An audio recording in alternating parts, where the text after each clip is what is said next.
अरे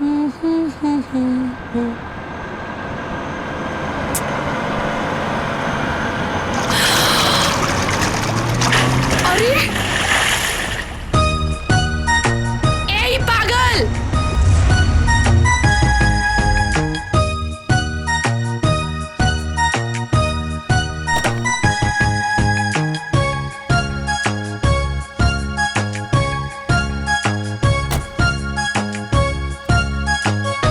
सॉरी, हमरा के माफ कर दी।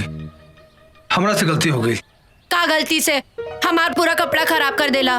देखी बुरा मैं एक बात कही, गाड़ी में हमरा पानी की बोतल रखल बा, कहीं तो रउआ रही किचन में साफ कर देत पानी। रहे दिए नाटक, रवा जैसन आदमी के हम अच्छे से जाने ली। देखी मैडम, रउआ जैसे सुतता नहीं, हम वैसे बिल्कुल नहीं। देखी अच्छा ये बताई, रउआ कहाँ जाए के बा? कहीं तो रउआ के छोड़ देते पानी। कोनो जरूरत नहीं है, हम चल जाए। ठीक है madam. It's okay, it's okay. ठीक है मैडम। ऑटो।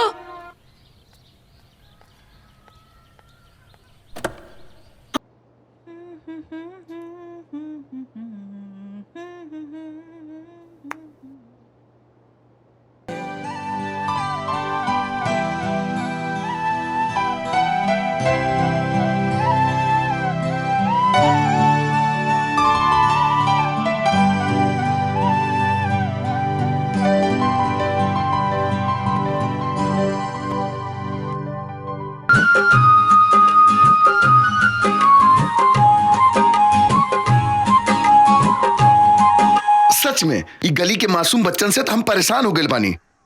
हमारा अपन कोनो पर्सनल लाइफ बाकी ना। अरे सोशल लाइफ के मतलब ये थोड़े ना होला कि आदमी अपना पर्सनल लाइफ भूल जाए। आज से ये सब कुछ बंद। अब से हमारी जिंदगी में सिर्फ सुनंदा। ओए जा रुक जा, सच कहा तारा, आज से सब कुछ बंद। अब से सुनंदा एवा तोहार खातिर इंतजार ना करी है। बिल्कुल मत करिया, हम तोहरा के इंतजार करे के मौका ही ना दे। पक्का वादा करता नहीं। अब तू ही बतावा, केहू अपना जिंदगी के, अपना खुशी के, अपना सच्चा प्यार के केहू इंतजार करवावे ला का? तोहार जिंदगी, प्यार, खुशी ई सब ऊ बेसहारा मासूम बच्चा बारे। हमार का, हम तो बटले बानी टाइम पास करे खातिर। ई कैसन बात करता रो सुनंदा? तू अपना प्यार के इतना छोटा बना देबू हम कबू ना सोचले रहनी। अरे तू हमरा खातिर टाइम पास ना बल्कि और ना तो का आशुतोष, हम इतना छिप छिप के तोरा से मिले खातिर आई नहीं। और तू? ठीक बा, आखिरी बार हमके माफ कर दा, सॉरी। लेकिन एक बात बतावा, ये लुक्का छिपी के खेल कब तक चली? सच कहीं तो प्यार में लुका छुपी के अलग है मजा हो खेला।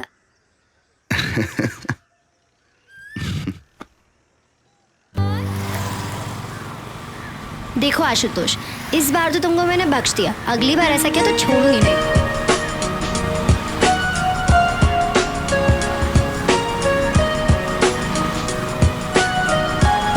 बस बस बस बस।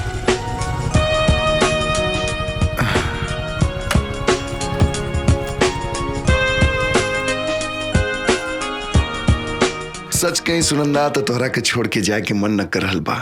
अच्छा? लेकिन हमार तो ऐसा कुछ मन न करल बा। तो कोनो ऐसा उपाय करा कि तोहार मन भी ऐसने करे। बड़ा मुश्किल में तोहार जान फंस गइल बा। प्यार करे कि इतना बड़ा सजा, बेचारा। हमार जान निकल रहल बा, तोहरा के मजाक सूझ रहल बा। हटा। सच में चल जाए बा? हाँ। कबो ना मिलवा? ऐसा तो हम ना कहनी। हम तो बल्कि ये कह रहल बानी कि हर समय हर पल हम तोहरे साथ रहल चाहता नहीं। कब तक ही छुप छुपा के मिलल जाए? तब बताओ, हम अपना अम्मा और बाबूजी के लेके तोहरा घरे कब आई? कोनो फायदा नहीं खे। काहे? घर में बड़ बहन के होते छोट बहन की शादी, समाज का कही। और सुरभि दीदी के शादी के चिंता लेकर हमारे बाबूजी बहुत चिंता में बाड़े। हैसन का परेशानी आ रहल बा तोहरा दीदी के शादी में? अब का बताई आशुतोष, केहू के दहेज चाहिए तो केहू के सुंदर लड़की। सच बताई तो इस संसार में संस्कार के तो कोनो कीमते नहीं खे। स्कूल के एक मास्टर अपना दोनों बेटी के संस्कार के अलावा कुछ न दे सकेलन। ऐसा मत कहा सुनंदा। ई धरती पे कोनो कीमती चीज बा तो वह संस्कार। एगो इंसान के पहचान ओकर संस्कार से ही होखेला। अगर हम तुहार बात मान ली तो तू ही बतावा काहे सुरभि दीदी के शादी में इतना प्रॉब्लम्स आ रहल बा। दीदी के मन में एक डर बैठ गइल बा, बाबूजी के रात के नींद उड़ गइल, और माँ हमार अम्मा तो कुछ आपन बीमारी तो कुछ दीदी के शादी के चिंता से अंदर ही अंदर घुट रहल बानी। हम तोहार और तोहरे घर के परेशानी समझ रहल बानी। ऊपर वाला पे भरोसा रखा, सब ठीक हो जाए। अब चलो जल्दी से मुस्कुरा दा, न तो हमू दिन भर परेशान रहब। चला ठीक बा, हम चल रहल बानी। तू अपन ख्याल रखा। ठीक बा, कल परीक्षा के बाद जरूर मिलिया। जा, बाय बाय। बाय।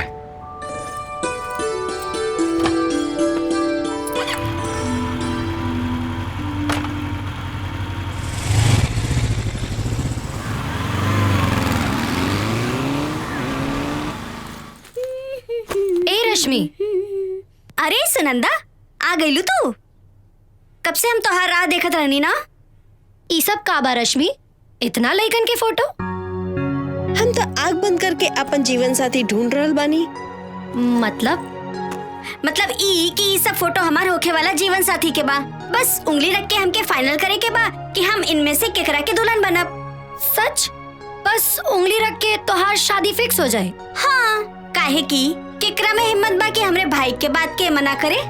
अब ई लोग हमार किस्मत थोड़े ना डिसाइड करी हैं। हम बताइब कि हम केकर दुल्हनिया बनब। अच्छा, ई सब छोड़ा, ई बतावा कि एमे से केकरा किस्मत हमारे साथे खराब होके वाला बा, बतावा।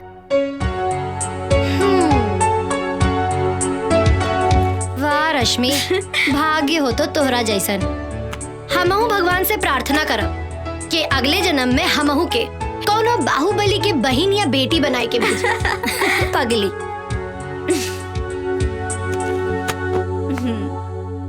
ई बतावा सुनंदा, आशुतोष कैसन बना? एकदम फर्स्ट क्लास। आपकी परीक्षा खत्म होके के बाद हम तीनों जने कहीं घूमे चलल जाई, खूब गुलछर्रे उड़ावल जाई। काल परीक्षा खत्म होके के बाद हम तो जाइब सबसे पहले अपन घरे। तू ही जाई हा, आशुतोष के साथ गुलछर्रे उड़ाई। हाँ अच्छा, तो के जलन न हुई? अकेले जाइब ता? बिल्कुल ना हुई रश्मि मैडम। अच्छा, एक बार और सोच ले सुनंदा। तू सिर्फ आशुतोष के हमरे हवाले नहीं करत बाड़ू। अपनी जिंदगी, अपने जीवन साथी, अपनी खुशी सब कुछ हमरे हवाले करत बाड़ू, और कहीं हम लेके फुर हो जाए तो? फिलहाल हमरा से ज्यादा अफसोस तो इन बेचारन के हुई जौन तोहरा उम्मीद में ई बिस्तर पर पड़ल बाने। कहा मोहन, बाबूजी सही करल बनन का? भैया, बाबूजी के बात कहूँ गलत भइल बा का? अरे देखा बाबूजी, मोहन भी रहुए के तरफदारी करल बा। वो सब तो ठीक बा, काम कब संभल बा? मतलब हम समझनी ना बाबूजी। इतना बड़ा अपन कारोबार बा, अब हमरा से संभालब मुश्किल हो रहल बा। हम चाहत बानी ई जिम्मेदारी अब तू संभाल ले। जी बाबूजी, हम बहुत जल्दी ही संभाल ले, लेकिन हम कुछ दिन और अपन जिंदगी जियल चाहता नहीं। रउआ तो जानते बनी कि बस्ती के गरीब बेसहारा बच्चन की खुशी ही हमरा खातिर सब कुछ बा। हम कहाँ मना कर रहल बानी? हम तो तोहरा इ नेक काम में तोहरे साथ बानी। सच कही तो हमरा के तोहरा ऊपर बहुत गर्व बा। कितना नेक दिल हमार बेटा बा। बाबूजी, जे कुछ बानी हम रउआ और अम्मा के कारण ही तो बानी। फिर एक ने काम और ही कर दा, सुनंदा के हमार बहू बना के ही घर में ले आवा। अरे अम्मा ही का कर रहल बाड़ी? तोहार अम्मा सही कह रहल बाड़ी। तोहरा के कोनो मुश्किल हो रहल बा, सुनंदा के अम्मा बाबू से हम बात कर ली। ना, ऐसा कोनो बात नहीं है बाबूजी। दरअसल सुनंदा के बड़ बहन के शादी जब तक नहीं हो जात तब तक बात करल ठीक नहीं है। सुरभि के शादी खातिर सब लोग बहुत परेशान बा। तो ठीक बा, जब तोहरा के अच्छा लगे तब तू बता दिहा। काहे से तोहरा खुशी में ही हमनी के खुशी बा। और हाँ, सुनंदा से कह दिया कि हम ओकरा के अपन बहू मान चुकल बानी। और हम अपन भाऊजी।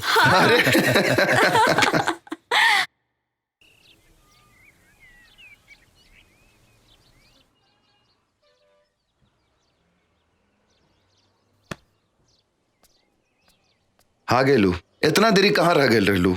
अरे ऊ जौन बस्ती में तू बच्चा लोगन की मदद करता, हाँ वहाँ हम मिठाई बांट के आवतानी। अच्छा, तो हमार मुंह मीठा कैसे हुई?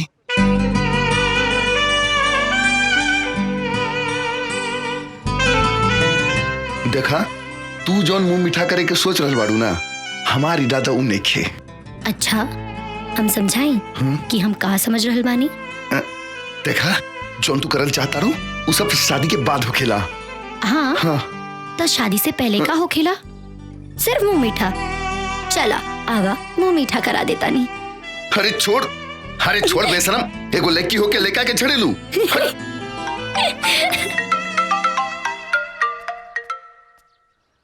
हाँ अम्मा, प्रणाम। खुश रह बिटिया, खुश रह। राउर तबीयत कैसन बा? अरे हमरे तबीयत का का बा बिटिया, बस एक बार सुरभि बिटिया के शादी तय हो जाए, हमरा के सब रोग से मुक्ति मिल जाई। हमार सांस तो बस सुरभि के शादी तक। ना अम्मा, ऐसन मत कही। हम जाना तानी सुरभि दीदी के शादी की चिंता रवा के और बाबूजी के भीतर से तोड़ देले बा।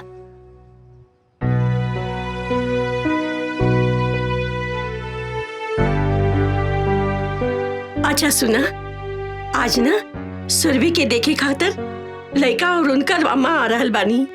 सच? हाँ बिटिया, बहुत ही अच्छा परिवार बा, बहुत बड़ खानदान बाटे उन लोगन का। बस भगवान से प्रार्थना करा कि सुरभि के ई रिश्ता तय हो जाए बिटिया। रवा चिंता ना करी अम्मा, देखी हाँ इस बार सब बढ़िया हुई। लेकिन अब तो बहुत डर लागे लागल बा। इतना लड़का हमने सुरभि बिटिया के देख के नकार चुकल बाड़। ए अम्मा, बेटी के माँ बाप होके के मतलब ई थोड़ी बा कि रवा हमेशा खुद के खोजते रही। पहले तो रोवल बंद करी, खुद के संभाली और स्वागत की तैयारी करी। हम शाम में फोन करब। ठीक बा बिटिया, ठीक बा।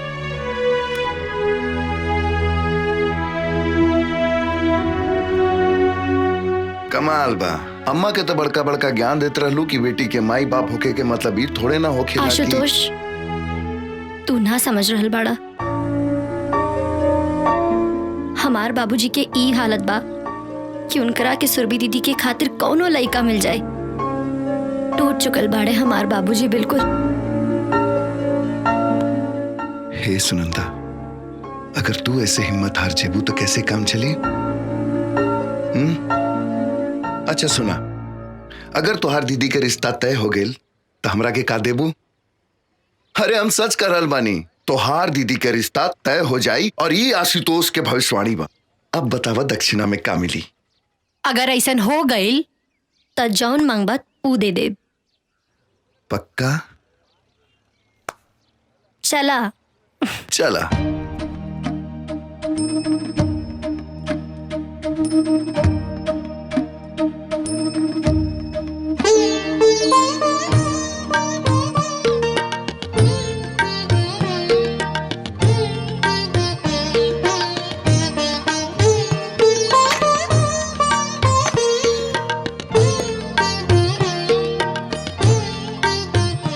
कौशल्या जी, हम अपने बेटियन के शिक्षा और संस्कार के अलावा कुछ नहीं दिले बने। एक स्कूल मास्टर एकरे अलावा और दे भी का सकेला। भाई साहब, शिक्षा और संस्कार सबसे बड़ा दौलत होखेला। हम तो सुरभि बिटिया के एक के नजर में देखते ही पसंद कर लेनी।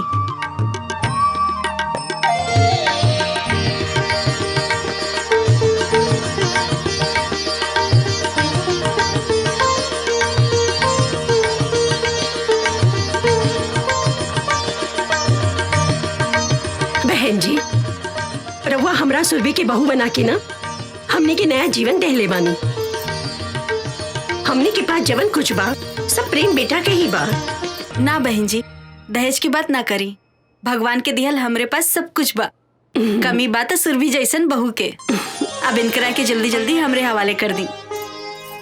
प्रेम बेटा, अगर सुरभि से कुछ पूछल चाहत होगा तो ना बाबूजी, हमरा इनका से कुछ पूछे के नहीं है। काहे कि माँ के पसंद नहीं हमार पसंद बा, कि माँ की खुशी में हमार खुशी छुपल बा। तो इहो बता दा कि तोहार खुशी हमरा खातिर हमार जिंदगी बा।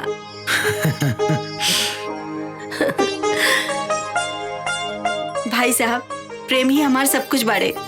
हम इतना विश्वास दिला देता नहीं आपके कि सुरभि के हम बहू ना अपन बेटी बना के रखब, कोनो परेशानी ना होई। बहन जी, हमरा के पूरा विश्वास बा कि हमार सुरभि बिटिया रवा लोगन के कोनो तकलीफ ना होके दी है। अरे रवा लोग मुंह मीठा करी ना। मुंह मीठा करे के हक तो पहला लड़का और लड़की के बा। प्रेम बेटा, मुंह मीठा करावा सुरभि के। अरे माँ, रुआ भी ना। अरे शर्मावा मत, जमाने के हिसाब से हम कुछ चेंज हो गइल बानी। कराई मुंह मीठा कराई।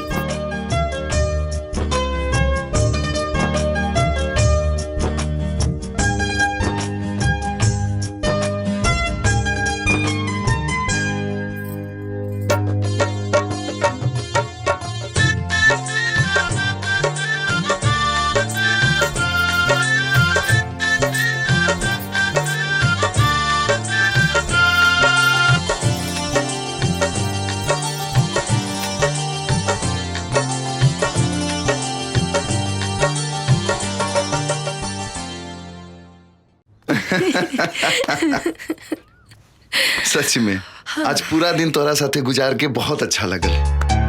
काश ऐसने हर दिन हुई। हाँ हाँ, शादी के बाद देखब हम तोहार प्यार। बड़े बड़े रोमियो के प्यार के किस्सा हमके पता बा। प्रेमिका और पत्नी चाय और केतली की तरह हो खेली। प्रेमिका चाय की तरह गरम और पत्नी केतली की तरह। एक सेकंड। हाँ दीदी, कैसन बाड़ू? सुनंदा, हमार तोहार साथ बस अब कुछ ही दिन के बा। काहे दीदी ऐसन काहे कह रहल बाड़ू? अरे बाबा, हम विदा होके प्रेम जी के घर चल जाए तो तोहरे साथे कैसे रहब? विदा होके प्रेम के घर? अब अच्छा, अब मतलब प्रेम के साथ? हाँ सुनंदा, प्रेम जी और उनकर अम्मा मतलब हमार होके वाली सासू माँ बहुत अच्छे लोग बड़। सच? अच्छा ये सब छोड़ा, ये बतावा कैसन बाड़े हमारे प्रेम जीजा जी। और पहले तो एक काम करा, हमके फटाफट उनके फोटो व्हाट्सएप कर दा। नहीं, उनकर दर्शन तो यहाँ आवे की बाद ही हुई। ना दीदी ऐसा मत करो ना प्लीज। अरे पगली, पहले हमरा के तो जी भर के देख लेवे दे। अच्छा तो ई बात बा। चला ठीक बा, मौका दे देता नहीं, लेकिन हमरा आए के बाद कोनो मौका ना मिली। मंजूर? मंजूर। अब जल्दी से भाग के यहाँ आ जा, हमरा के तोहरा से बहुत बात करे के बा। हाँ दीदी। अच्छा ये बतावा, हमार जीजा जी कौन शहर के गुंडा बाड़े? जहाँ तू अभी रह के पढ़ाई करल बाड़ू। का बात करल बाड़ू? तब तो फिर हम यहाँ उनसे मिलकर आपन परिचय खुद दे दे। अच्छा अब हम रख रल बानी। काहे इतना जल्दी क्यों? अरे पगली, तोहार जीजा जी के जी भर के देख तो लेवे दे हमरा के। ठीक बा दीदी, रखा तानी। अब हमार सर पूरा करा। ठीक बा, मांगा जे मांगे के बा। रहदा रही सही समय पे हम अपने आप मांग ले। चला आज हम तोहार मुंह मीठा कराई। काहे? तू काहे? खुशी के बात तो हमरा खातिर बा, तो हम करवाई। अरे बुड़बक, तू समझत नहीं खू। जब तोहार बहन के रिश्ता तय हो गई, मतलब हमनी के रास्ता क्लियर हो गई।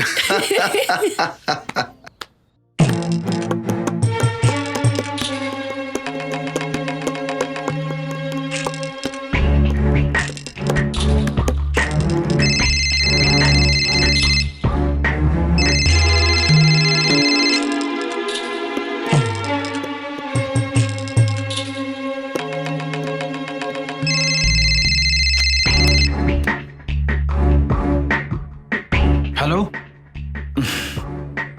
प्रेम बाबू, 10 लाख रुपया चाहिए। का? कौना बात की? तुहरे जान के कीमत के। इतना सारा बिजनेस, इतना सारा कंपनी के मालिक, तुहरे खातिर तो 10 लाख तुहरे हाथ के मिलवा। बात तो तू सही कहला, लेकिन तुरा ऐसा आदमी के हम 10 लाख तो दूर, बल्कि 10 रुपया देवल पसंद ना करब। आइंदा फोन मत करिया। चलो फोन रखा। फोन तो हम रखते, लेकिन तोरा के एकर बहुत बड़ा कीमत चुकाओ के पड़ी। सुना, तू ये से भी पहले हमका फोन कर ले रहा, लेकिन का मिलल? हमारा फैसला आज भी वही बा।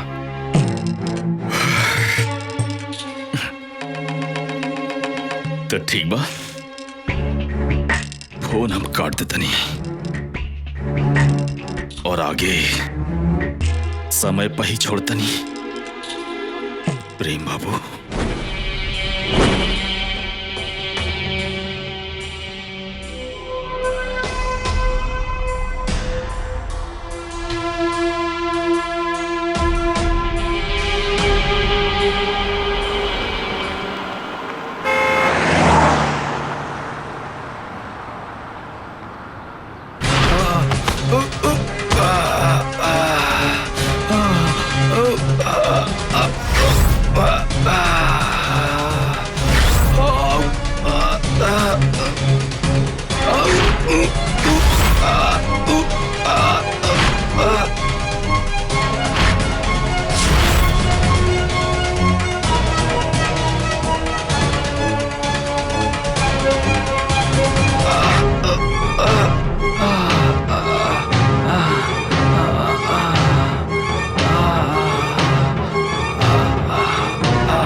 दर्द होता ना?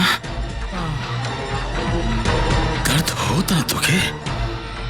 प्रेम बाबू, इतना बड़ा बिजनेसमैन, 10 लाख रुपया तुझसे मांगला नहीं है, उल्टा हमारा खातिर फोन रख, फोन रख बोलते हमरा की।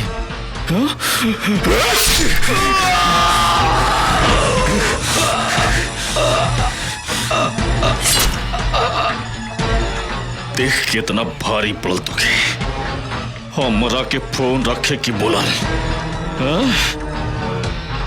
तुके कितना भारी पड़ल।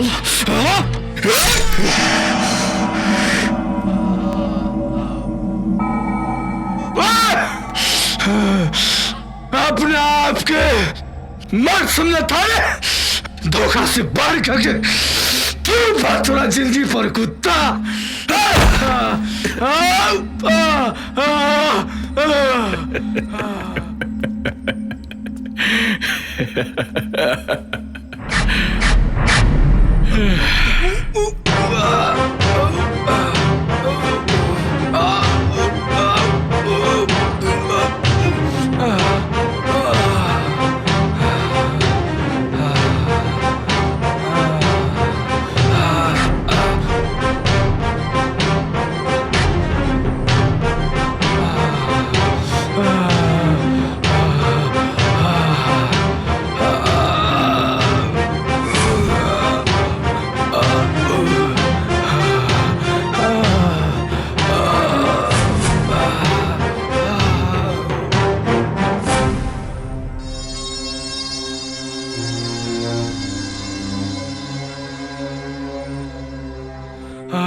सुनंदा, सुनंदा, का भेल तो के?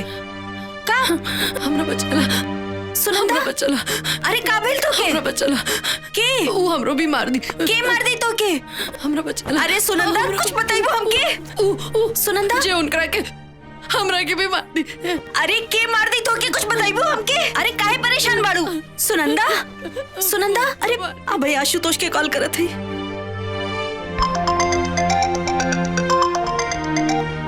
हाँ रश्मि बोला। हेलो आशुतोष, कहाँ बाड़ा तू?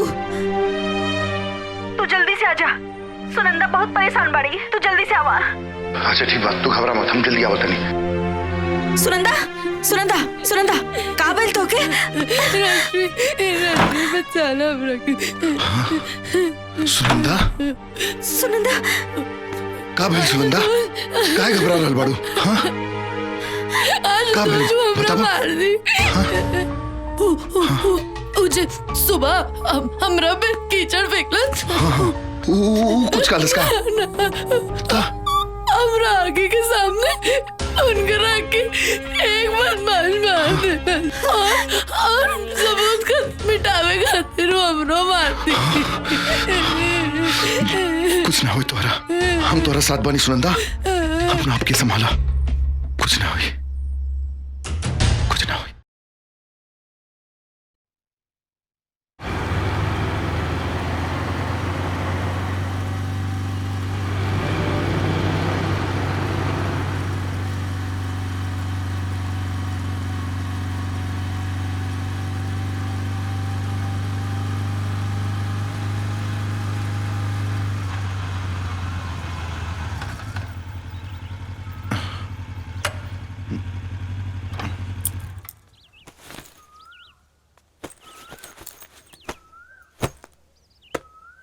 अब तू जा, सब कुछ भुला के अपना दीदी के शादी की तैयारी करा।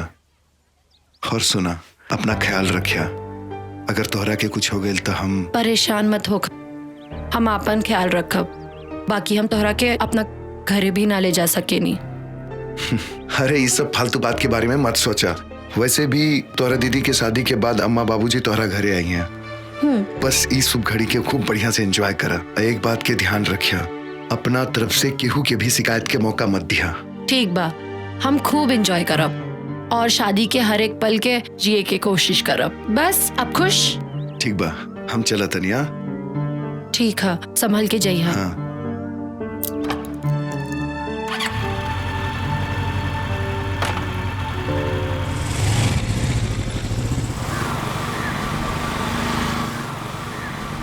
ठीक बा, बाय।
विदा होके प्रेम जी के घर चल जाए तो तोहरे साथे कैसे रह?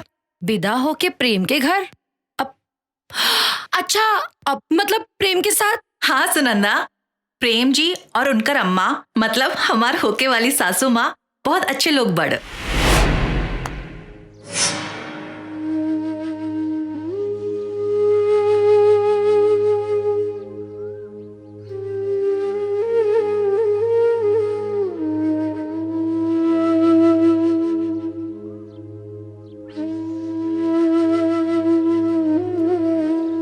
गईलू ना देख के। हाँ दीदी, हमके तो विश्वास नहीं के होत। कबो कबो तो हमरो विश्वास नहीं के होखत कि प्रेम जी जैसन। अच्छा बतावा, कैसे लगला तोहर जीजा जी? अब हम का बताई दीदी, हमरा तो कुछ समझ में नहीं के आवत। अब हम का कही? सच कही सुनंदा, प्रेम जी तो यहाँ से चल गई ना, बाकी हमार दिल भी साथ लेके चल गई ना।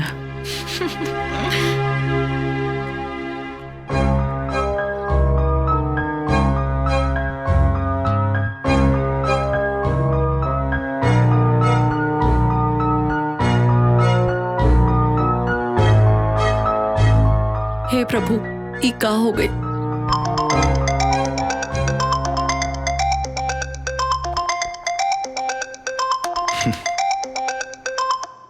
हाँ सुनंदा बोला। तो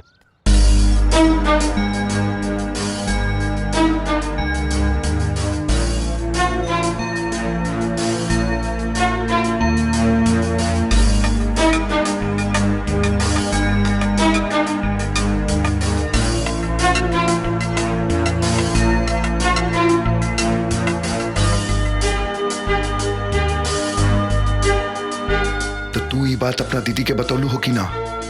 ना आशुतोष, हमार हिम्मत ना भय। दीदी ता अपन एक एक पल प्रेम के सपना में जी रहल बाड़ी। अगर दीदी के सच्चाई पता चली। अच्छा आशुतोष, हमके एक बात नहीं के समझ आवत कि इतना सब कुछ हो गई, लेकिन अब तक प्रेम के घर से कोनो खबर ना आयल। हम का कहता नहीं? अगर हो सके तो तू एक काम करबा, जाके मालूम करा कि सच का बा। शायद हम जे देखनी हा वो गलत होके। भगवान करे कि गलत हो। हम अभी प्रेम के घर जाके सच के पता लगावे की कोशिश करता नहीं। तू उनका घर के पता भेजा जल्दी। हाँ हाँ ठीक बा।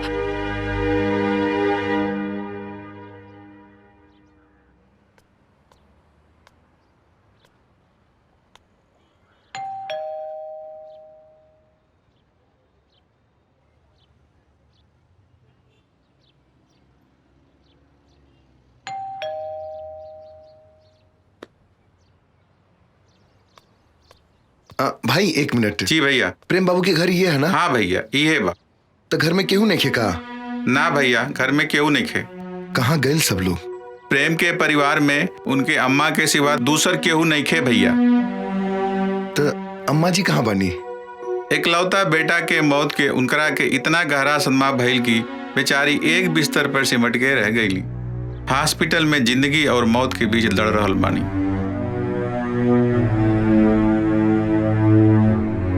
हाँ ठीक बा, धन्यवाद।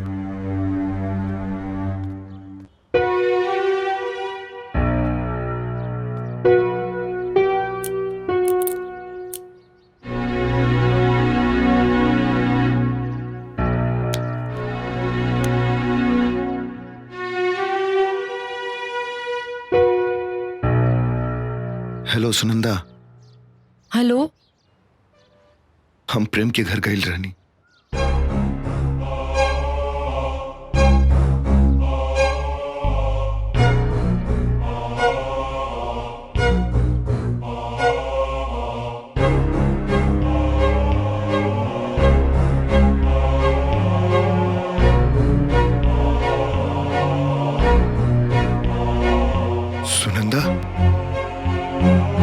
सुनंदा। हे भगवान, कौने धर्म संकट में डाल देला। वो के रहे प्रेम के मर्डर करे वाला। घरे में बताई कि ना बताई? पानी। पंडित जी कहन गई रही हाँ तो यही महीना के आखिरी में शुभ मुहूर्त बा कहत रहा हाँ, बहुत अच्छा दिन बा। तो रउआ का सोच रहल बानी जी? सब इंतजाम तो हो ही गइल बा ना? हाँ सब इंतजाम तो होइए गइल बा, बस खाली एक कनाता टेंट वाला जोन बाटे वह बाकी रह गइल बा, तो एक दो दिन में कर देब। हम सोचत रही हैं कि हम शहर जाके आप प्रेम के माता जी से तारीख के बारे में बात करके सब फाइनल कर देत बानी। एमे कहे के का बाजी, जितना जल्दी शादी की तारीख तय हो जाए अच्छा रही। तो ठीक बा, हमें को काम करता नहीं, हम काले चल जाते नहीं शहर। आजे जाके प्रेम के माता जी से मिल करके उनसे सब कुछ फाइनल कर लेता नहीं। ठीक बा। बाबूजी की सच बता दी का? चुप चुप के का सुन रहल बाड़ू? कुछ ना दीदी, बल्कि हम सोच रहल बानी कि तोहार शादी में हम का करी। तू अभी सोच रहल बाड़ू और हम कब का सोच चुकल बानी। अच्छा सुनो, हम अपन ससुराल जाए और अपन पतिदेव के खूब सेवा करब और उनकर अम्मा के भी, और उनकरा के कबो शिकायत का मौका ना दे। सच कहीं सुनंदा, आजकल तो हमार प्रेम जी भी हमार सपने में आवत बाड़ो और हमार नींद खराब करके भाग जाला। सुरभि बेटी, आई नहीं बाबूजी।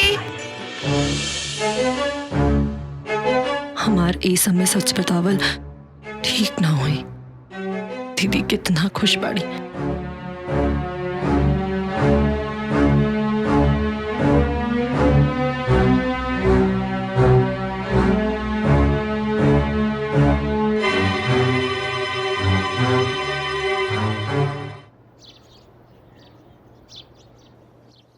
मालती, ए मालती, अरे तनी हम जाता नहीं प्रेम के हैं, तनी सब शादी के बात वार सब तनी तय करके आ जाई। लेकिन रउआ दही शक्कर खा के जाए। अच्छा दही खा के निकला शुभ होकेला। चला खा लेता नहीं।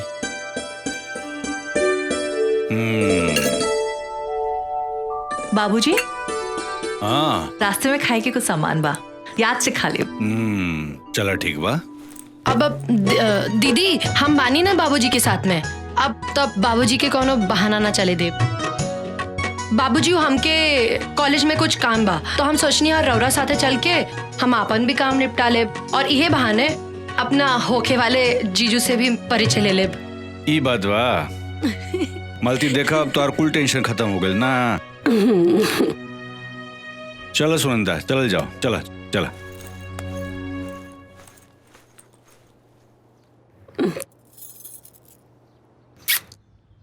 आशुतोष, हमार घर के बर्बाद होके से बचा ला। कल बाबूजी प्रेम के घर शादी फाइनल करे जात बाड़ा। अगर बाबूजी वहां पहुंच गए तो प्रेम के सारा सच बाबूजी के मालूम पड़ जाए और सच जानकर हमारा अम्मा मर जाई हैं। सुरभि दीदी तो वो तो टूट जाई हैं। हमार घर बर्बाद हो जाए। आशुतोष, हमार बाबूजी के प्रेम के घर जाए से रोक ला, प्लीज रोक ला। हम तो हारी एहसान कबू ना भूल पाई। रोक ला आशुतोष, रोक ला। एक तरफ प्रेम के सच बा तो दूसरी तरफ सुनंदा के हमरा ऊपर विश्वास। क्यों हम उनकर बाबूजी के प्रेम के घर जैसे रोक ले।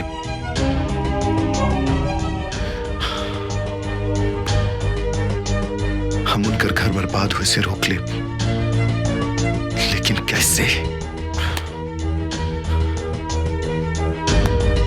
कैसे?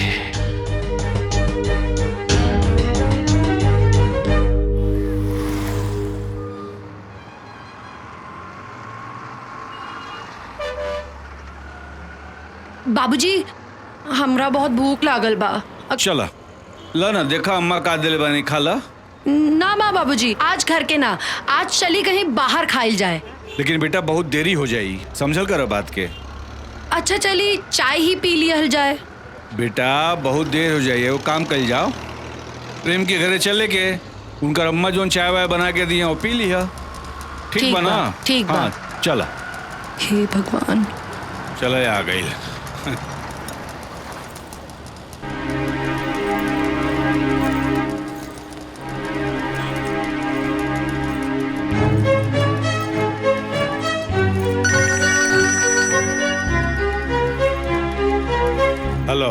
बाबूजी प्रणाम।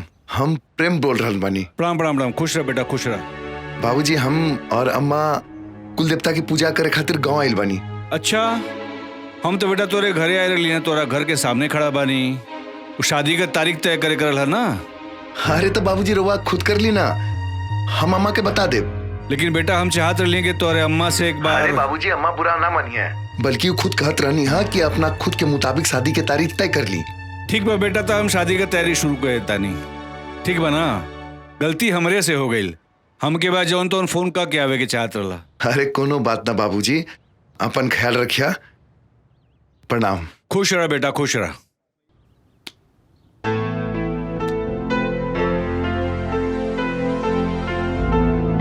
का भइल बाबूजी? प्रेम और उनकर अम्मा जौन बा तौन कुल देवी का पूजा करे खातिर गाँव में गईला। अच्छा। हाँ देखा दड़ू केहू के बगैर जौन बा तौन बंगला कितना सुना लगत बा। हाँ बाबूजी। आप प्रेम के शादी के बाद जौन बा तौन तारीख उहे तय कैला है जौन हम चाहत रहली हैं। ई तो बहुत बढ़िया बात बा बाबूजी। तो चलो ठीक बा, चलो चल जाओ। बाबूजी आप जाई, ऊ का बा ना कॉलेज के काम। अच्छा, तो ऊ करके हम काल आ जाइब। ठीक बा, ठीक बा बाबूजी। चलो भाई, चलो चलो। और हाँ चलो बाबूजी, हाँ। याद से लंच कर लिया और मेडिसिन ले लिया। ठीक बा, ठीक बा, ठीक बा, ठीक। चलो चलो भाई, चलो चलो चलो बेटा। थैंक गॉड, बचा लिया।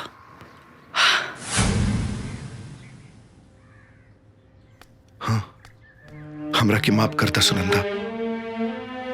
प्रेम बन के कॉल करे के अलावा हमरा पास दूसर कोनो रास्ता ना रहे। आशुतोष, तोहारी ई एहसान हम अपन जिंदगी भर ना भुला पाए। आज तू हमरा घर के बर्बाद होके से बचा लीला। आज तो मामला संभल गई, लेकिन सोचा शादी के दिन का हुई, जब घर में ढोलक बाजी सहनाई बाजी, तब कैसे? हम ई सब ना जाना धनी, लेकिन हमके ई पता बा कि आज से, बल्कि अभी से तू प्रेम बन के। एक मिनट सुनंदा, प्रेम बन के का मतलब है तुहार? आशुतोष, जौन जैसे चल रहा बा ओके वैसे चले दा ना। अभी भी कुछ नहीं बिगड़ल। भलाई यह मबा कि हमनी सब केहू के सब कुछ सच सच बता दी। ना आशुतोष, अगर हम सबके सच बता देब तो हमार पूरा परिवार बिखर जाए। अभी भी कुछ नहीं बिगड़ल। सोचा शादी के दिन दुनिया समाज के सामने का हुई। हम कुछ नहीं के सुने के चाहत। अगर तू सच में हमरा से प्यार करेला तो जॉन हम जैसन कहा तनी वैसा करा, और जॉन जैसा चल रहा बा बस चले दा। ना, आज तो हम संभाल लेनी, लेकिन आगे हमरा से ही पाप ना होई। और एक बात कान खोलकर सुन ला, हमार सच्चा प्यार के इम्तिहान ये तरीका से लेवे के कोशिश मत करा।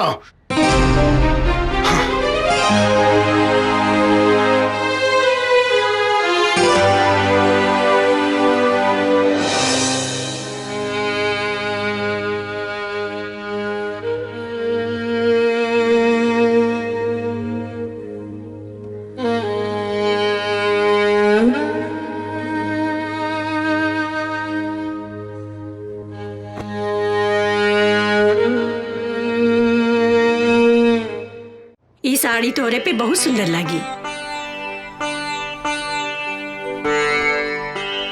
और हाँ, ससुराल में जाइए ना तो केहू कुछ बोली जवाब मत दिए। हाँ? पहले पहल सब बोलेला, बाद में सब ठीक हो जाला। बाबूजी, हम पानी लेके आवता है। ए बेटी यही ले ले जा। जी अम्मा। रख दिए।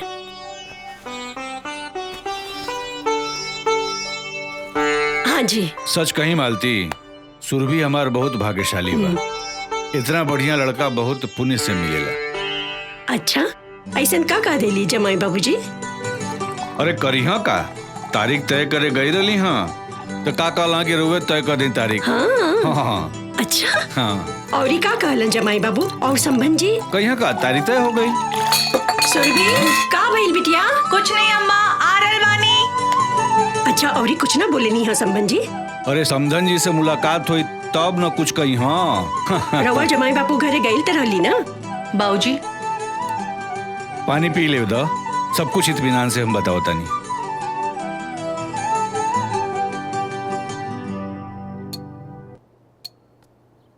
लगता तू पूरा कहानी सुन ले बगैर मनबू नहीं। चला तोरा के पूरा कहानी हम सुनावत बानी।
सिस्टर बीपी पल्स तो ठीक है? जी। फर्स्ट चेक द बीपी। जी। बीपी चेक कर लेना और टाइम टाइम से दवा देते जाना, ठीक है? और उसकी रिपोर्ट हमें बता देना। ओके सर। ओके। अभी रउआ की आराम करे के जरूरत बा। इकरा खातिर करी बेटी, मर गई होती तो ठीक रहुए। ऐसा ना कहीं बेटी, मोबाइल मिली का हमरा एगो बहुत जरूरी फोन करे के बा। चार्ज में लगैले बानी, लेके आवत बानी।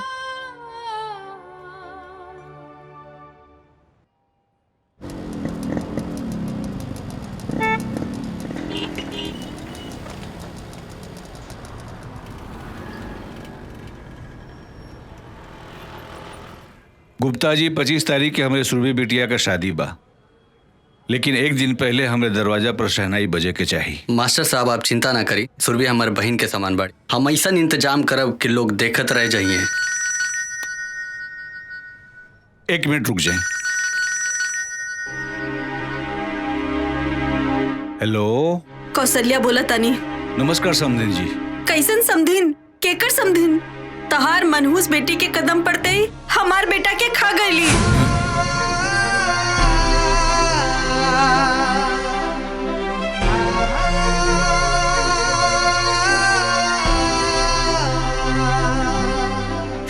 इतना फोन मत करिया, समझला? हमार तोहार कोनो रिश्ता नहीं खे।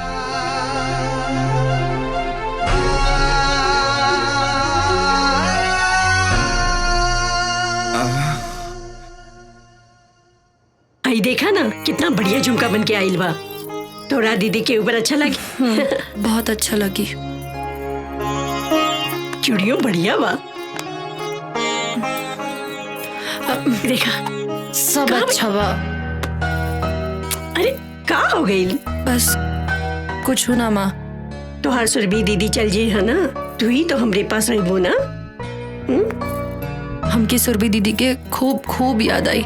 हाँ बेटा, हमू के आई। तू ही तो हमारा सब कुछ बाड़ू ना। सुनंदा उठ, चल का चल हो गइल रे? हमार बिहार में डांस ना करबू। उठ जा। यार दीदी बताओ कौने गाने पे डांस करबू? आगे आवो, बताओ। सोच ले बाड़ू? नहीं। अच्छा ठीक बा, कुछ भी करा। कुछ भी कुछ हमरा नहीं के मालूम, तू बतावा। उ गाने पे करना, मेहंदी लगा के रखना, डोली सजा के। नहीं नहीं, मेहंदी है रचने वाली। Not bad. बतावा कैसे करबू? आप बता। मेहंदी है रचने वाली, हाथों में गहरी लाली।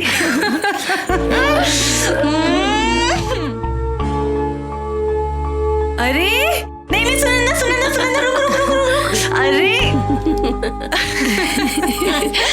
अरे भगवान सुनंदा, तो चीचू काका करिए। बदतमीजी नहीं नहीं नहीं नहीं नहीं। अरे अरे अरे ए दीदी। हाँ इला प्रेम जीजू के फोन आइल बा। उनका फोन? प्रेम जी का? हाँ।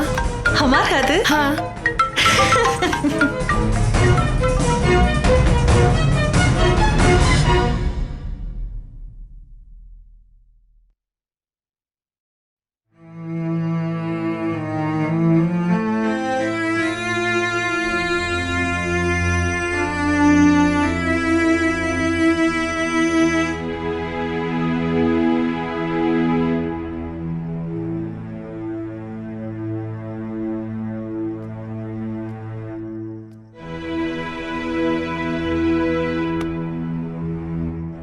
बाबूजी आप हम तोहरा से कुछ बात के चाहत रही।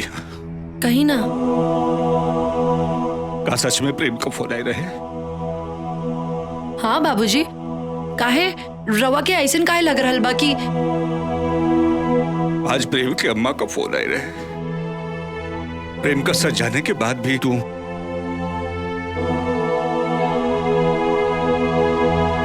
हमकी माफ करती बाबूजी, लेकिन हम का करती? अम्मा की जिंदगी और दीदी की खुशी बचावे खातिर हम ही सब कहीं नहीं। हम तो हर परेशानी समझ सकीला बेटी, लेकिन प्रेम का सच जानला के बाद हम हो मझधार में फंस गए बानी। एक तरफ तोहरे माई के बीमारी, ओकरे बेटी के विदाई का सपना, दूसरी तरफ सुरभि का जिंदगी। प्रेम का सच जानला के बाद पता नहीं होकर ये सब कैसे हो गए बेटी। ए बाबूजी, रवाई कमजोर पड़ जाए तो अब हमने दोनों के मिलके अम्मा और दीदी के संभाले के पड़ी। वो तो सच में बेटी, लेकिन ब्याह में हम प्रेम कहां से लाए? अब ये सब बाबूजी ईश्वर पे छोड़ दी। उहे हमनी के मझधार में फसैले बाड़े, अब उही हमनी के पार भी लगई है। और जन प्रेम का फोन आई रहे बाबूजी, वो हमरे कहे पर आशुतोष प्रेम बन के कॉल कैले रहने। हम उनका से मिलल चाह बेटी। जी बाबूजी, जैसा ना कहीं। ठीक बा।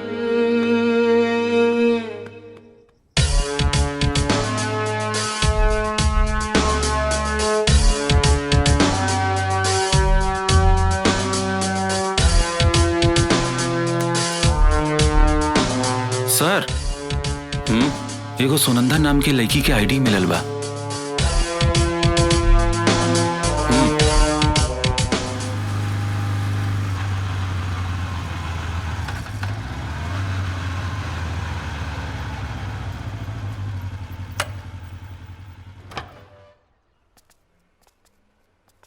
हाय आशुतोष, ये हमार बाबूजी। हाँ प्रणाम बाबूजी। खुश रहा बेटा, खुश रहा। तू प्रेम बन करके हमारा परिवार के बर्बाद होके से बचा लेला, लेकिन एकरा आगे का हुई? बाबूजी, हम जॉन कहनी सुनंदा के खुशी खातिर कहनी। हमरा पता बा जे कुछ भी हो रहा बा वो ठीक नहीं हो रहा बा। हम तो हम लोगन के एहसानमंद बनी बेटा।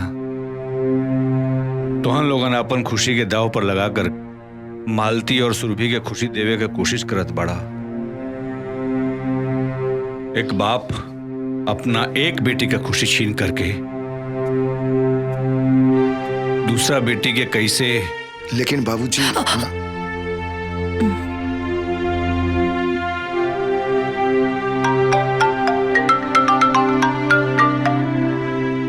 हेलो, हम पुलिस इंस्पेक्टर रवि बोल रहल बनी। प्रेम वर्मा मर्डर केस में रउआ से कुछ जानकारी लेवे के बा। प्रेम मर्डर केस? लेकिन हमरा के कुछ नहीं के मालूम। सबूत बा हमरे पास। पूरा छानबीन के बाद हम रउआ के फोन कर रहल बनी। घटना के टाइम रउआ होई जा रहनी, ये बात सही बा कि ना? हाँ, लेकिन हम घबराए के कोनो जरूरत नहीं के।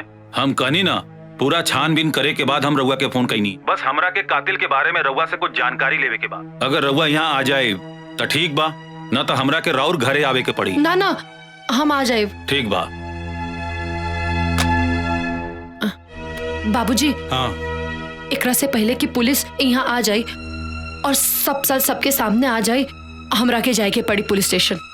लेकिन बेटा बाबूजी रउआ तनिको चिंता ना करी, हम बानी इनकरा साथे, इनकरा के कुछ ना होई। सुनंदा तू चला। हाँ, आओ। बाय पापा।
का भइल बाबूजी, रवा बहुत परेशान लग रहल बानी।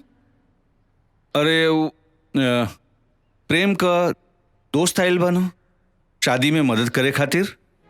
का प्रेम के दोस्त? हाँ। लेकिन प्रेम था, और ई कौन प्रेम के दोस्त था? कहीं आशुतोष तो नहीं भेजले बा ना? अरे ना बाबूजी, आशुतोष तो हमरा साथे रहे। ए बाबूजी, और रवा तो जाना तानी, आशुतोष कुछ ऐसन करी तो हमरा के बताइए जरूर। रवा टेंशन न ली, हम जाके देखा तानी, ठीक बा?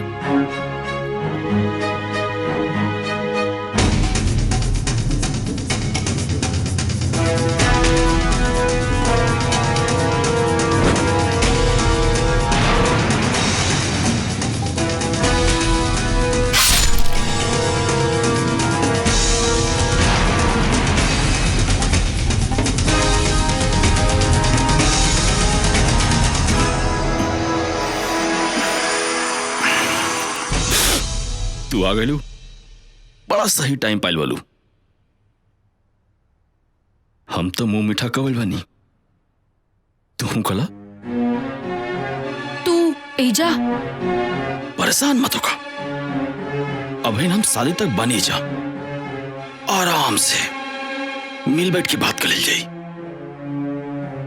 सुनंदा तू आ गई लो। ई पुष्कर जी हैं, तोहार जीजा जी प्रेम जी के दोस्त।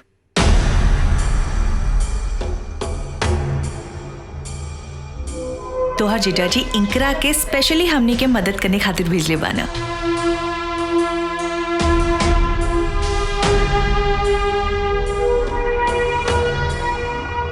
बड़ा खुश नसीब बने जा आप लोग, जौन प्रेम जैसन आप लोगों को दामाद मिला।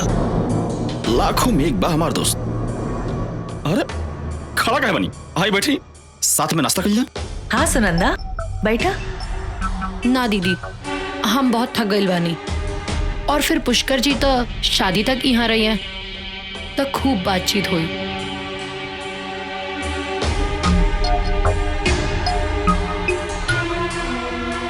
ले ही जी।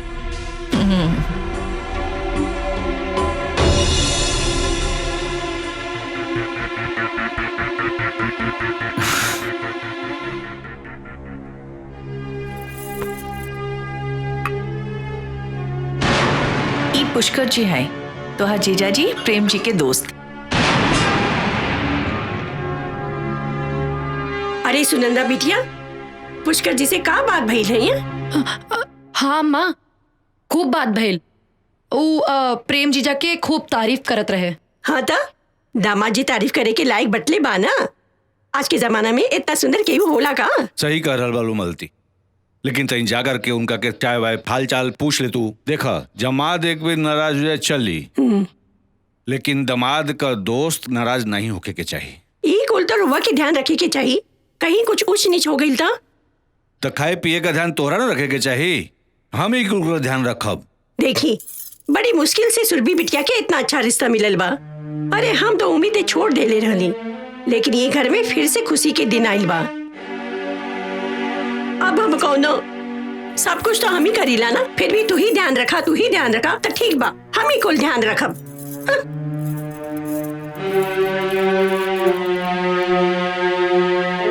ए बेटी मिलर उनका से के बना? बाबूजी एक पुष्करी प्रेम जीजा की किलर बाड़े।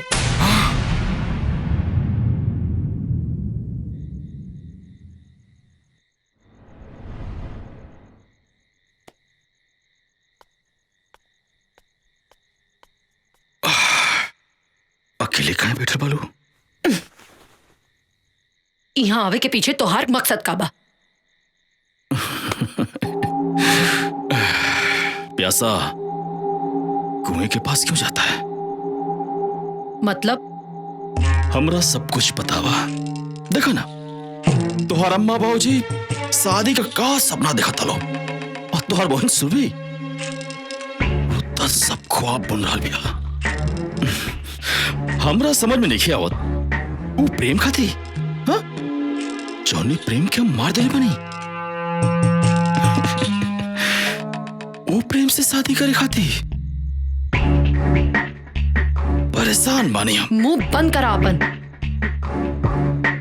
मुंह बंद करी? बंद कर ले। तू हमारे साथ था? यहाँ से जाए खातिर का कीमत लेबा? इज्जत से जाए खाती?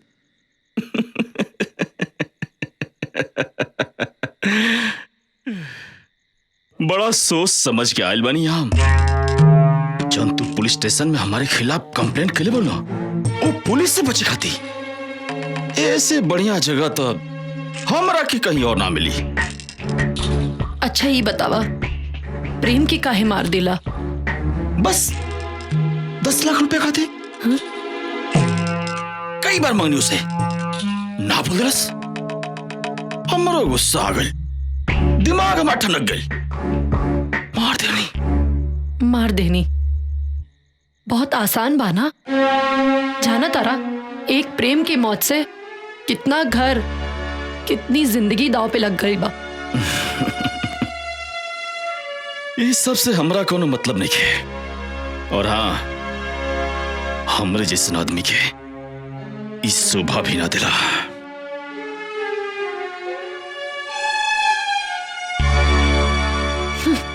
बास्टर्ड।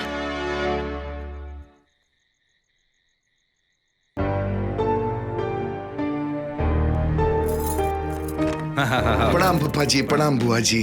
प्रणाम। सुनंदा, हमनी के पहचान लो ना? तू सुरभि बाड़ू ना? कैसे पहचान बो तू लोग? देखा बुआ जी भी हमनी के नहीं पहचानत का बुआ जी? अरे ये रवि हुआ, रवि। आई हुआ प्रशांत। अब तो हर उम्र होखे लगल बा, अब बुढ़ापा आ गइल बा, सब कुछ भुला जाता लू। हाँ? इनकर परिचय? ई पुष्कर हुआ, दामाद जी का दोस्त। यहाँ आयल बा ना हमनी के शादी विवाह में मदद करे खातिर। अच्छा, ये तो बड़ी खुशी के बात बा। घर के दामाद वालों के बारे में इतना सोच रहल बा। बुआ जी, ऐसा दामाद तो बड़ा किस्मत से मिलेला। सच कहा दाल बचवा, हमार सुरभि बेटवा बहुत भाग्यशाली बानी। इतना अच्छा दामाद हम आज तक नहीं खे देख ले। अरे दहेज में 1 रुपया नहीं खे मांगले बाड़न।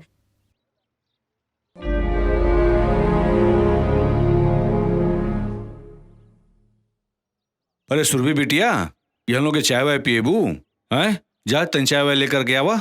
जी बाबूजी। खाली चाय से काम ना चली, अरे कुछ नाश्ता वास्ता भी बना देल जाए। हाँ बुआ जी, बहुत कस के भूख लागल बा। ठीक बा बचवा, तू लोग जा बेटा, हमने की कुल बना के लेके आओ तानी जा। चलो बेटा। जी बढ़िया बनई है।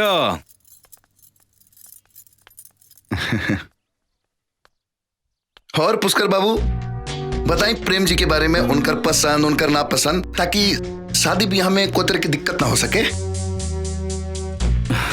रउआ लो आई गल बनी तो जल्दी का बा, आप लोग चाय पानी पी, हम आओ तनी।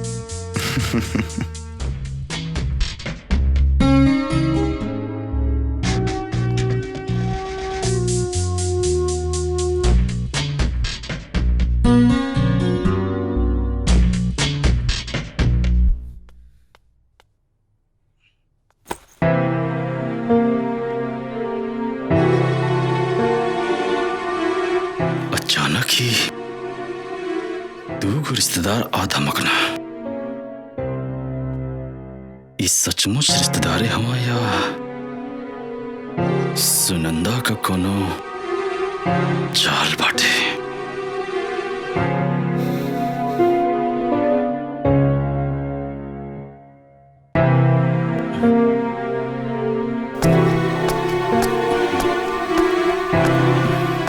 पुष्कर जी,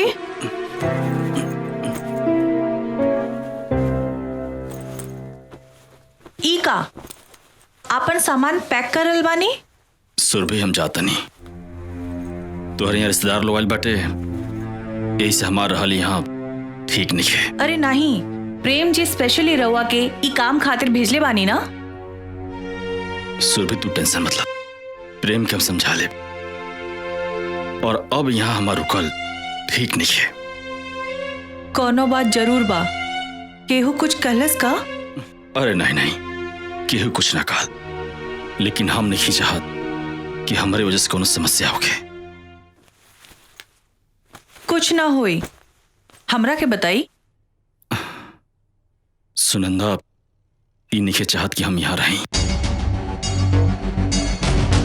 सुनंदा, सुनंदा। हाँ दीदी आई। पुष्कर जी के का कहलू? हम कुछ ना कहनी। हाँ। और इनकर यहाँ रहले से तोहरा का प्रॉब्लम बा? हम कुछ ना सुनब, माफी मांगा उनकरा से। कितना मुश्किल से हमार नसीब में ई दिन देखे के मिलल बा, और तू घर आए मेहमान से ऐसा व्यवहार कइल जाला। अगर पुष्कर जी यहाँ से चल गए ना तो हम तोहरा के कबो माफ ना करब।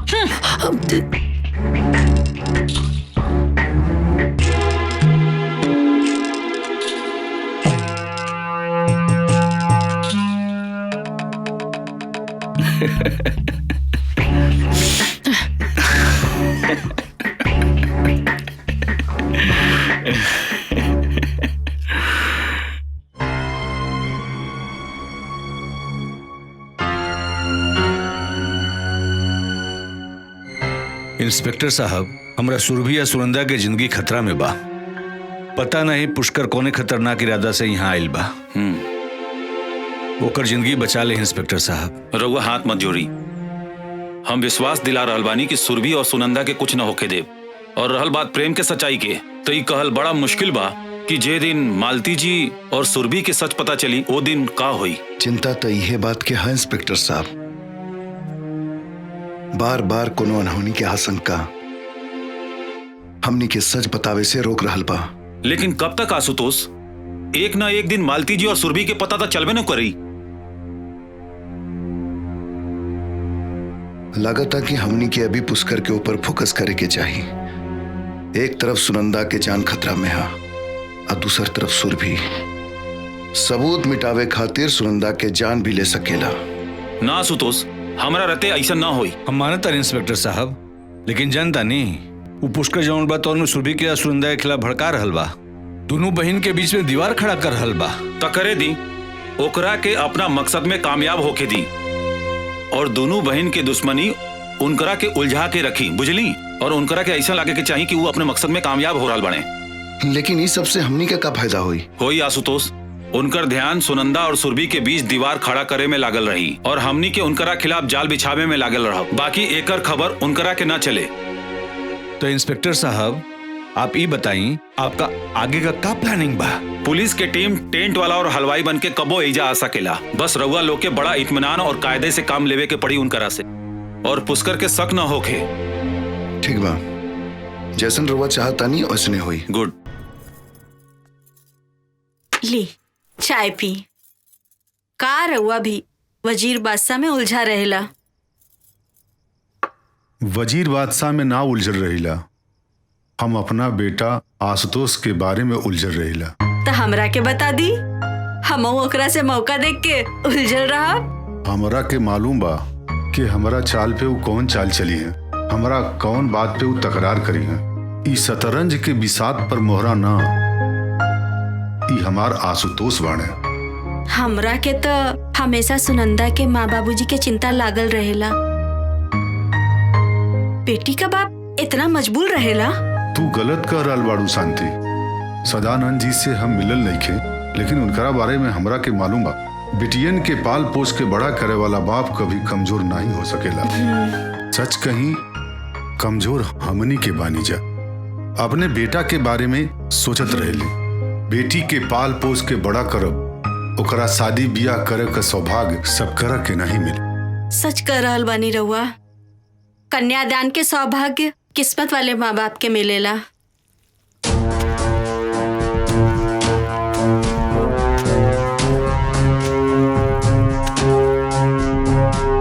हेने आओ, हाँ उठाओ, उठा को अंदर डालो। हाँ हाँ राइट, चल ओके, साइड लो, साइड लो, साइड लो।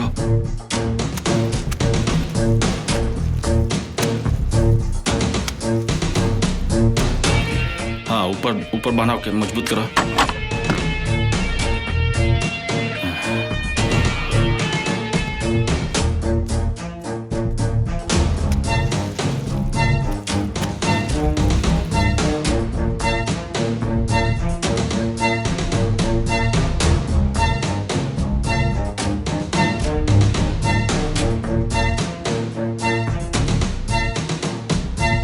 अरे पुष्कर बाबू, आई आई आई आई आई पुष्कर बाबू, आप आ गए भाई तो सामान का खाना वाना का लिस्ट बना देती तो बहुत बढ़िया रहत। अरे काय ना बाबूजी, बिल्कुल एकदम। ई बाबूजी रवि ना? आप अपन नाव का बतलो नहीं? प्रशांत। प्रशांत प्रशांत बाबूजी, ई लो मेहमान बाटे, इनका भी ध्यान रखल जरूरी बना। और अचानक आयल बोलो बाबूजी, तो इनके बारे में सोचल हमने के फर्ज बनता ना। ज्यादा मत सोची पुष्कर बाबू, रउआ लइका लोग के तरफ से बानी, ऐसे पहले हक राउर बा। प्रशांत बाबू, ज्यादा हक के बात मत करी, हक के बात कब ना महंगा पड़ी आप लोगों के। और रहल बात लिस्ट का, तो आज रात में बना दे और कल सुबह आप लोग दे दे। आप लोग कोनो प्रॉब्लम ना होगे तो।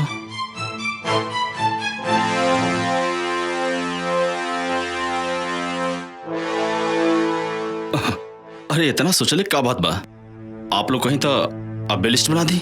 ना ना, ऐसा कोनो जरूरत नहीं है, कल आराम से रउआ लिस्ट बना ली, ठीक बा? अरे भाई, ये लिस्ट बनावे के चक्कर में हमरा के मत फंसावा जा, तो हम लोगों को जवन इच्छा हो के तवन करत जा। सही कहते हैं बाबूजी, आप चलिए आराम करिए।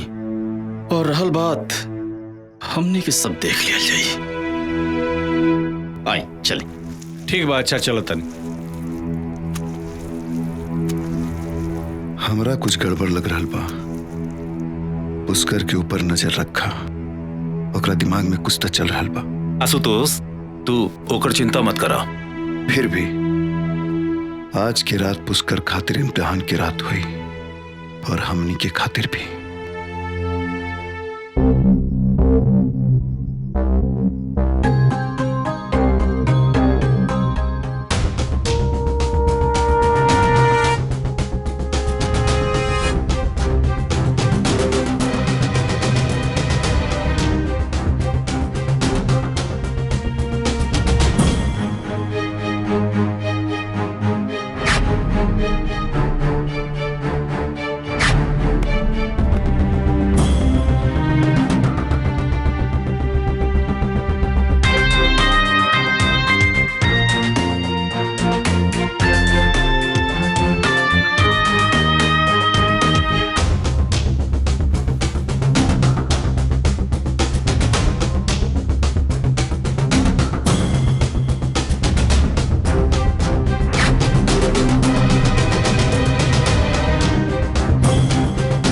कुछ न कुछ गड़बड़ तो जरूर बाटे।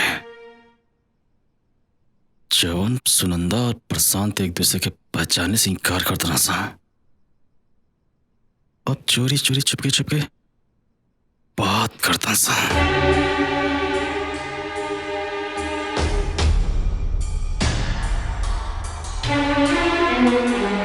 आपन शक दूर करे खाते एक ही उपाय बा, एक तीर से दो निशाना।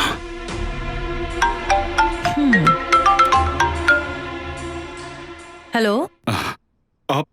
हाँ हाँ सुरभि, हम पुष्कर बोलते नहीं। जी पुष्कर जी बोली। अरे जौन आपका प्रेम बा ना, वो आपसे मिले आइल बा। का प्रेम यहाँ हमरा से मिले आए बानी? अरे वो बड़ा नासमझ बा प्रेम, हम समझो नहीं हो।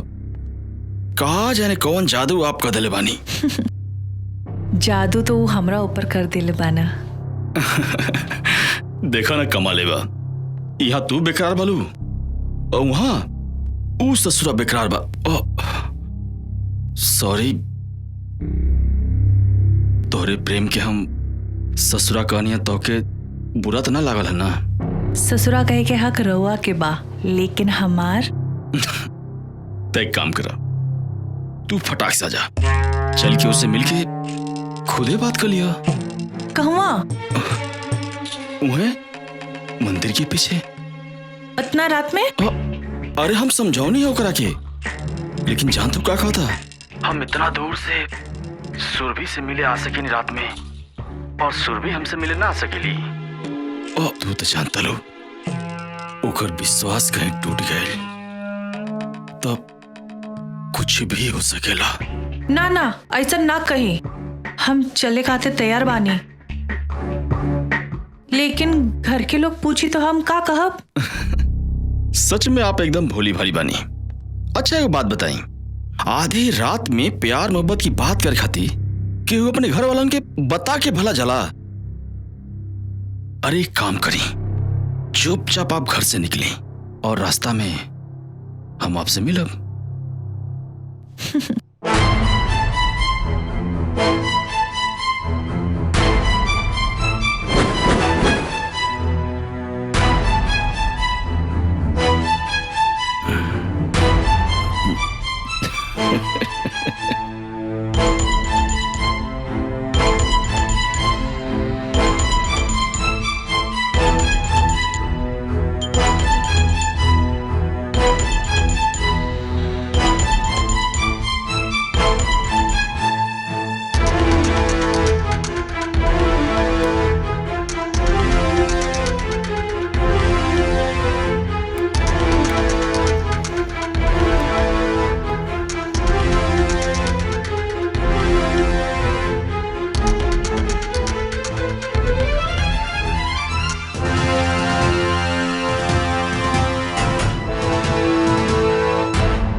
चलो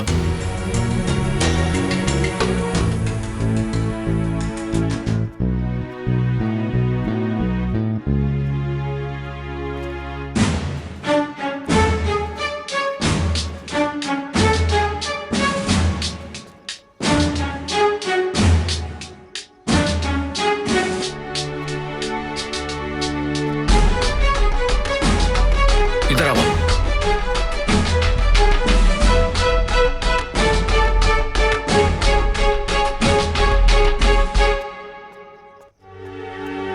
हमार शक सही निकला। पुलिस वाले यहाँ रिश्तेदारी कौन निभा निकाल, ये सब सुनंदा का चाल बटे। का सोचल बानी पुष्कर जी? और वो रवि के साथ है? कोई और हमरा के देख ले ही तो बहुत बदनामी हो जाई। चली लौट चली। घबरा मत, हमरा तो लगता है सब सुनंदा कौन कौन चाल बटे, तो क्यों देखल नहीं के चाहत। हमरा के ऐसा लगता जब हम घर से बाहर निकलत रहनी तो वो हमरा के देख लेलस। सही कतल तू सच बताई तो हर शादी होखत वो देखा लिखे चाहत। कल हम ओकरा से ये बात करे। ठीक बा, आओ चलो।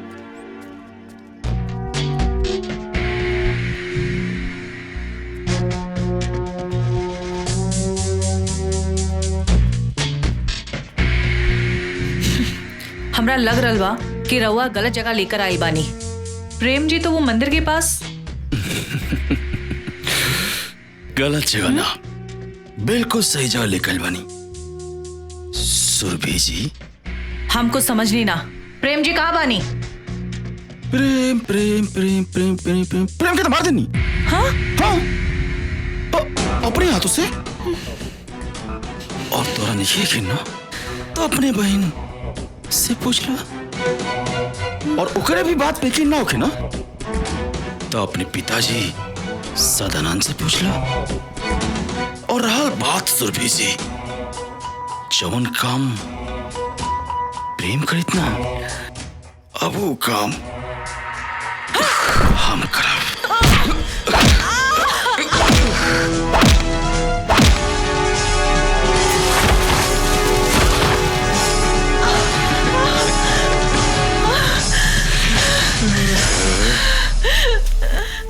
कहाँ भाग के जेबू सुरभि?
बाहर आई।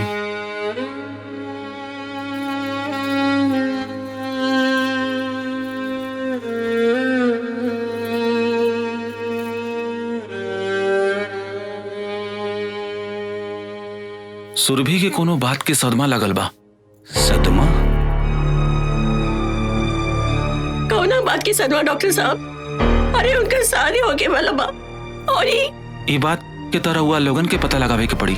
उनकरा के दवाई से ज्यादा रउआ लोगन के प्यार और दुआ के जरूरत बा। उनकर ध्यान रखिए आप लोगिन। चलो ताई, प्रणाम प्रणाम। ए जी अचानक ऐसा कहाँ हो गई? और पुष्कर बाबू देखा ही नहीं खदे, कहाँ पड़े? सच्चाई रउआ के हम बतावता नहीं। अब ना रोके लोगन। मालती जी के सच जानल बहुत जरूरी बा। पुष्कर राउर दमाद प्रेम के दोस्त ना, उनकर कातिल बा।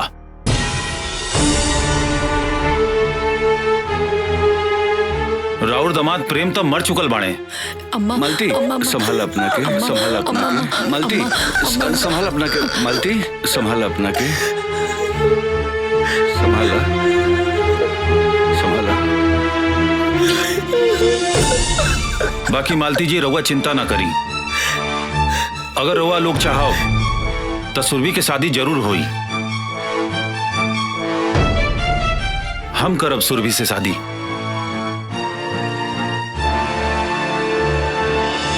ई घर से सुरभि की डोली जरूर उठी। बाकी फैसला रउआ लोगन के ऊपर बा।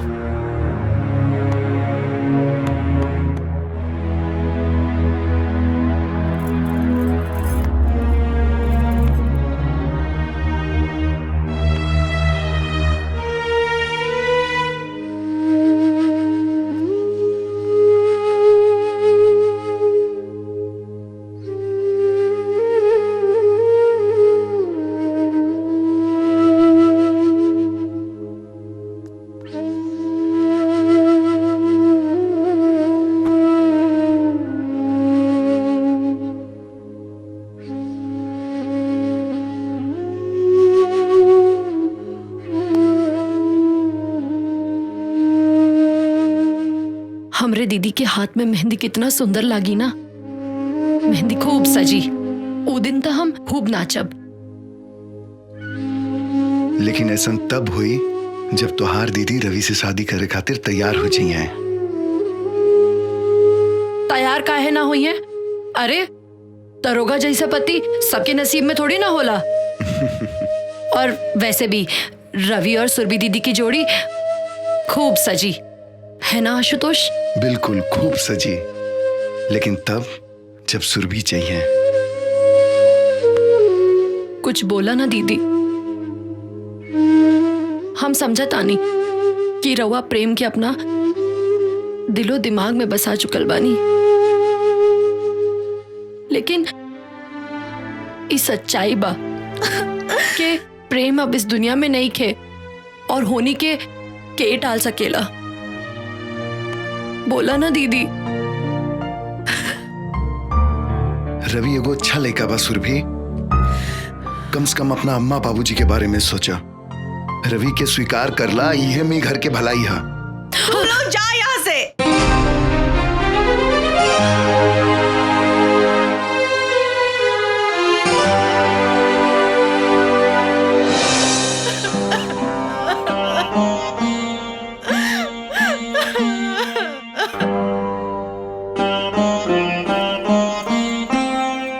अच्छा, अब हमरा के जाए के पड़ी। अगर सुरभि कोनो फैसला कर ले तो हम हमेशा साथ देवे खातिर तैयार बानी।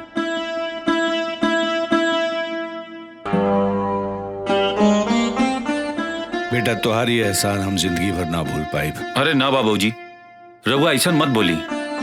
जिंदगी के कुछ फैसला तो ऊपर वाला ही करेला। लेकिन बेटा हमरा सुरभि के डोली जरूर विदा हुई। अगर सुरभि अच्छा, हम चलत बानी।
ना सुरभि, अब रोए के समय खत्म, मत रोआ।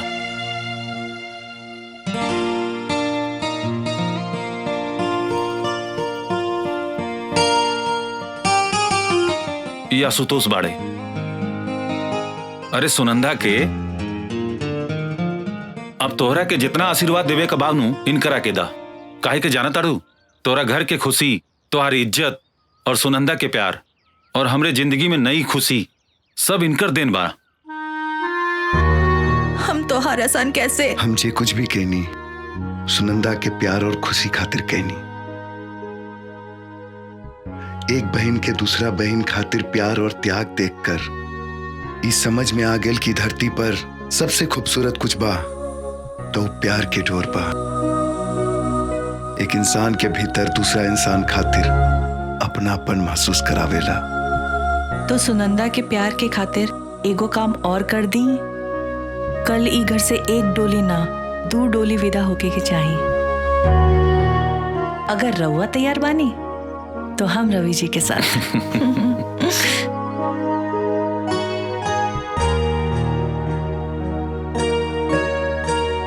अरे मान जा आशुतोष, तोहरे साथे हमरो कल्याण हो जाई।